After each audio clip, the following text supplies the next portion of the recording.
where your treasure is, there will your heart be also. God has hidden unlimited treasures in His Word. Every time we open it, we can discover a new treasure, or admire an old one. What will we find today? Let's dig in. Here's Carla Early with Treasure Hunt in the Word. I've always been impressed by the life of Joseph. Everywhere he went, he literally started at the bottom, and God would vault him up to the top through his good character and hard work and giving all the glory to God. He was the youngest in his family, but God made him the favorite, giving him authority over his brothers. He was a slave, but his master put him in charge of everything. He was a prisoner, but God had him put in charge of the other prisoners. He was the lowest of the low in Egypt, but God and God alone made him second in command of the entire country. Each time something bad happened, he could have turned bitter and decided, if this is how you're going to reward my obedience to you, God, I don't want to have any part of it. But he doesn't. I wonder if God and Satan had a bet over Joseph like they did Job. If so, Joseph's tenacity to trust God definitely made God the winner. And if you'll look into the story of Joseph, each step depended on the other.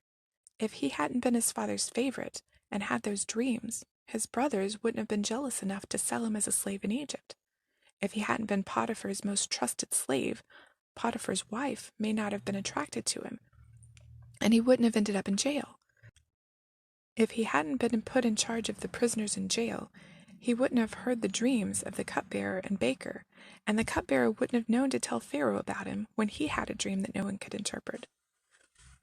And if he hadn't been second in command in Egypt, not only would most of Egypt and the surrounding people have starved, but his family, and the family God had chosen out of all the families of the earth to be his, would not have survived. Everything was for a reason. God planned it that way. The great thing is that Joseph got that. He saw God working in every step of the process. He was not the slightest bit bitter, even against his brothers who sold him away from his home and family. But they sure thought he would. That would be the natural reaction, after all. That's how they would have felt if they'd been him, which is probably why God chose Joseph instead of one of the other brothers.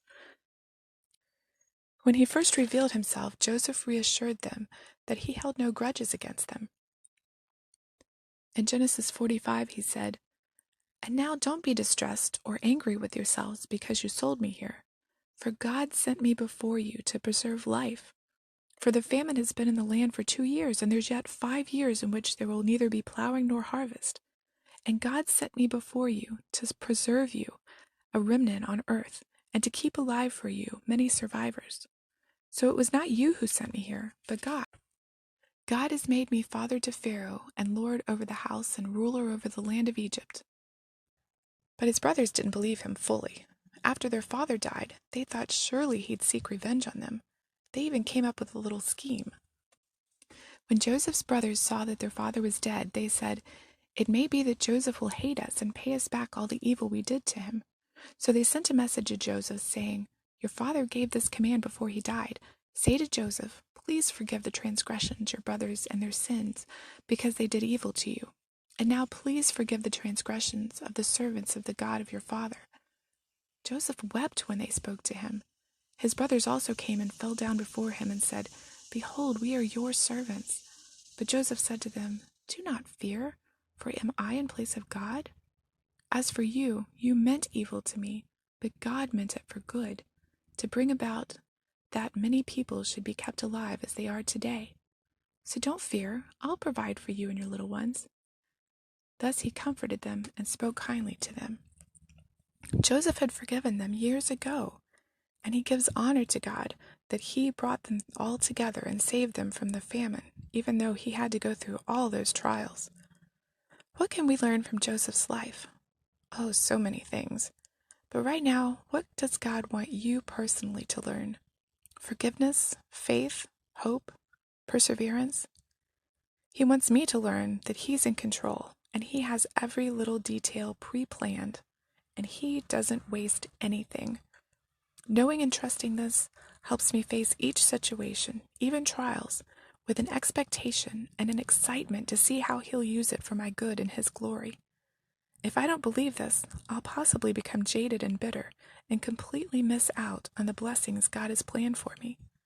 Has God taken you through some tough trials that you now see His hand guiding each detail for your good and His glory? I'd love to hear about it. You can contact me at treasurehuntintheword@gmail.com. I'm Carla Early. Thanks for listening. And remember, where your treasure is, there will your heart be also.